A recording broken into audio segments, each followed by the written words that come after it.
Hello, I'm Eric Singer. Thanks for listening to Argonne's Public Affairs, Science, and Technology Past Fusion Cell Flash Briefing.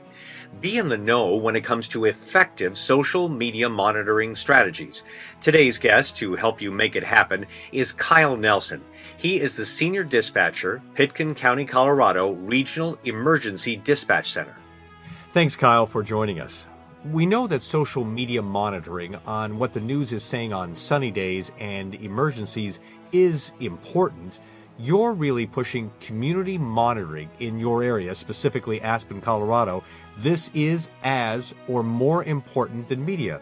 Why for you? Hey, Eric, thanks so much for having me. Specifically for our area in Aspen, if we're not monitoring the public conversations that our citizens are having online about our communities, responders, and events, we're not doing our due diligence as public information professionals.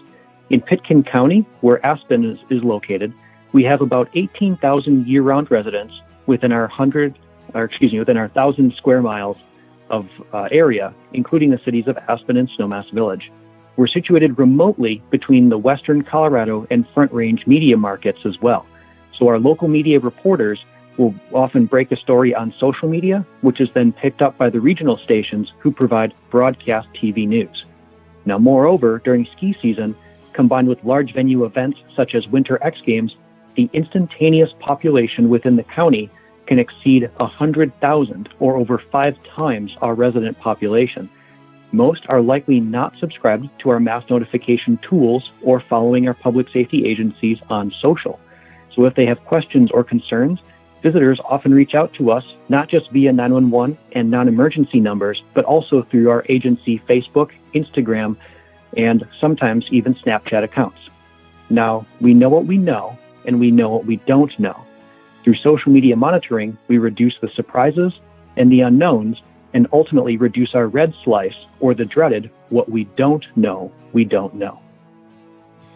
Kyle, when it comes to interactions, this springboards me into this next question. When it comes to interactions, how do you do that on a timely basis with all these people who are on social media from all these communities around the world who are flocking, for example, to Aspen to go skiing? It is indeed a challenge to monitor those interactions online. And for us, how we have worked to manage it is to set clear expectations of when our social media accounts are or are not monitored, as well as also limiting at times when they can direct message or private message us through platforms such as Facebook. And what we've actually done is where not just the county, but then each agency has a dedicated person who is responsible for the social media accounts for that agency, as well as monitoring them. And we are working to build those teams as we go forward. All right. Those teams have to use tools and techniques to monitor the community. What are successful, and what recommendations would you have for other PIOs to use those same successful tools and techniques? Well, Eric, some tools and techniques that we found very useful are ultimately getting back to some of the basics, such as monitoring within local Facebook groups.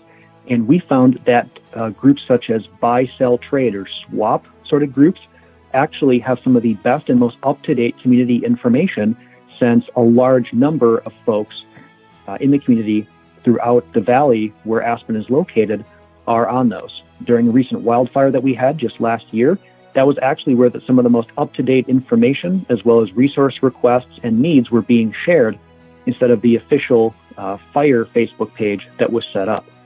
We also utilized the state of Colorado's Safe to Tell program for youth and schools to provide early identification of and intervention for any behavioral abnormalities, as well as other trends.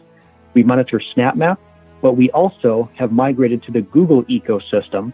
And with that, we have several Google Chrome browser add-ons that I really think are really cool and I'd love to share. So the first is called InVid for analyzing and extracting metadata from videos, RevEye for multi-platform reverse image searching, Intelligence Search for Facebook searching, and finally, add-on called Better TweetDeck for enhancing the already amazing TweetDeck tool. What do you see as trends in the future for overall social media monitoring? Well, as we move forward into the future, there will be increased collaboration between local and neighboring agency public information officers, as well as the increasing inclusion of digivols or digital volunteers as the workload for monitoring social media increases. Now, to facilitate that relationship, I foresee a wider adoption of team structures such as the virtual operations support team and social media analysis and response team structures. So in addition to my role as training coordinator for the Colorado Virtual Operations Support Team, on the private sector side, I have implemented the scalable frameworks across public and private sectors, healthcare, and institutions of higher education, all with great success.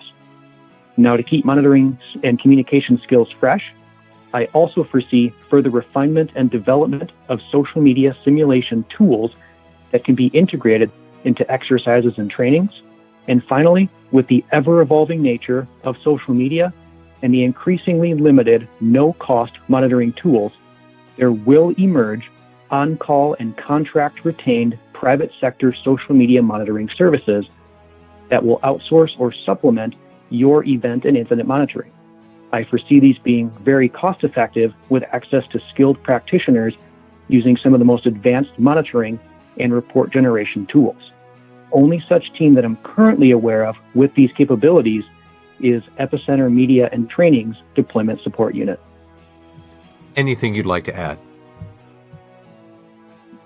Absolutely. In closing, I'd like to say that in the public information cycle, we cannot forget about our first responders, 911 dispatchers. We are invaluable in helping share official messaging and tracking trends and misinformation that can be addressed in real time by public information officers. From my experience as a dispatcher during crisis, people seeking information won't always call the information or the PIO line.